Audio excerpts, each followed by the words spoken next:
आज की digital world में एक इतनी छोटी सी चीज है जिसके बिना सब कुछ अधूरा है।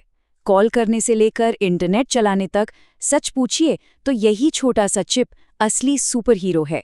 चलिए आज सिम कार्ड की इसी सुपर पावर को थोड़ा करीब से समझते हैं।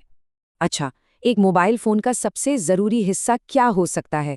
स्क्रीन, बैटरी या शायद प्रोसेसर? हाँ, ये सब बहुत जरूरी है, इसमें कोई शक नहीं।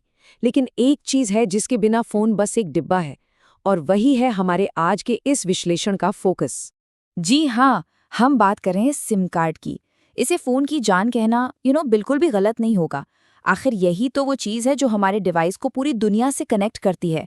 तो चलिए इस छोटी सी चिप की दुनिया में थोड़ा और गहराई से उतरते हैं। तो सबसे पहले ये सिम है क्या? देखिए, इसका पूरा नाम है सब्सक्राइबर आइडेंटिटी मॉड्यूल। सुनने में थोड़ा टेक्निकल लगता है ना? पर असल में ये एक छोटा सा इलेक्ट्रॉनिक चिप है। एक तरह से ये आपका पहचान पत्र है जो आपके फ़ोन को एक बड़े से मोबाइल नेटवर्क से जोड़ता है। ये नेटवर्क को बताता है कि आप कौन हैं। ठीक है, ये पहचान तो बताता है, पर सवाल ये है कि ये छोटा सा चिप आखिर काम कैसे करता है? मेरा मतलब है, जब हम किसी को कॉल लगाते हैं तो वो इतनी जल्दी कनेक्ट कैसे हो जाती है? आइए इस पूरी प्रक्रिया को समझते हैं। ये प्रोसेस ना बहुत ही दिलचस्प है। देखिए, जैसे ही हम अपने मोबाइल से कोई नंबर डायल करते हैं, हमारा सिम कार्ड फौरन अपनी कंपनी के सबसे पास वाले नेटवर्क टावर को ढूंढता है। जैसे ही कनेक्शन बनता है, टावर कॉल की जानकारी को मेन एक्सचेंज तक भेजता है, और फिर एक्सचेंज उस कॉल को सही व्यक्ति के डिवाइस तक पहुंचा देता है। और ये सब कुछ ही सेकंडों में हो जाता है। कमाल है ना? अब बाहर से देखने में तो सिम कार्ड बस एक प्लास्टिक का छोटा सा टुकड़ा लगता है, पर इसके अंदर सच में एक पूरी इलेक्ट्रॉनिक दुनिया बसी हुई है। इसमें कई छोटे छोटे हिस्से होते हैं जो सब मिलकर इसे काम करने लायक बनाते हैं। इस स्लाइड में सिम के कुछ मेन हिस्से दिखाए गए हैं। इनके नाम थोड़े टेक्निकल लग सकते हैं, जैसे VCC, IO, GND, क्लॉक। इनको ऐसे समझिए। VCC यानी वोल्टेज, जो इसे पावर देता है। IO यानी इनपुट आउटपुट, जो डेटा के आने जाने को संभालता है।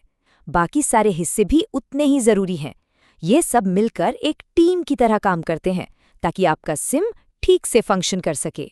वक्त के साथ टेक्नोलॉजी की ही तरह सिम कार्ड का आकार भी लगातार बदला है। चलिए जरा देखते हैं कि सिम कार्ड ने अब तक का सफर कैसे तय किया है। याद है, पहले वो कीपैड वाले फोन आते थे?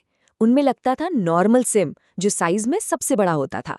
फिर आया माइक्रो सिम का जमाना, जो नॉर्मल सिम से लगभग आधा था। और आज ज्यादातर स्मार्टफोन्स में सबसे छोटा यानी नैनो सिम इस्तेमाल होता है। ये दिखाता है कि टेक्नोलॉजी कैसे छोटी और ज्यादा शक्तिशाली होती जा रही है। लेकिन क्या नैनो सिम पर कहानी खत्म हो जाती है? नहीं, टेक्नोलॉजी अब एक कदम और आगे बढ़ चुकी है, और भविष्य है ई सिम का। तो इस स्लाइड में अंतर बिल्कुल साफ है। फिजिकल सिम एक प्लास्टिक की चिप है जिसे हम फोन में डालते हैं और निकाल सकते हैं। वहीं दूसरी तरफ ई सिम यानी एम्बेडेड सिम फोन के अंदर ही पहले से लगा होता है। इसे निकालने की कोई ज़रूरत ही नहीं। नेटवर्क प्रोवाइडर इसे दूर से ही मतलब रिमोटली प्रोग्राम कर देता है। इसका सबसे बड़ा फ़ायदा उन लोगों को होता है जो बहुत ट्रैवल करते हैं। वो दूसरे देशों में आसानी से लोकल नेटवर्क पर स्विच कर सकते हैं। और ये सारी बातें हमें एक बहुत बड़े सवाल पर लाकर छोड़ देती हैं। जिस तरह से ई सिम टेक्नोलॉजी बढ़ रही है, क्या भविष्य में ये फिजिकल सिम कार्ड्स पूरी तरह से गायब हो जाएंगे? सोचकर देखिएगा ज़रूर।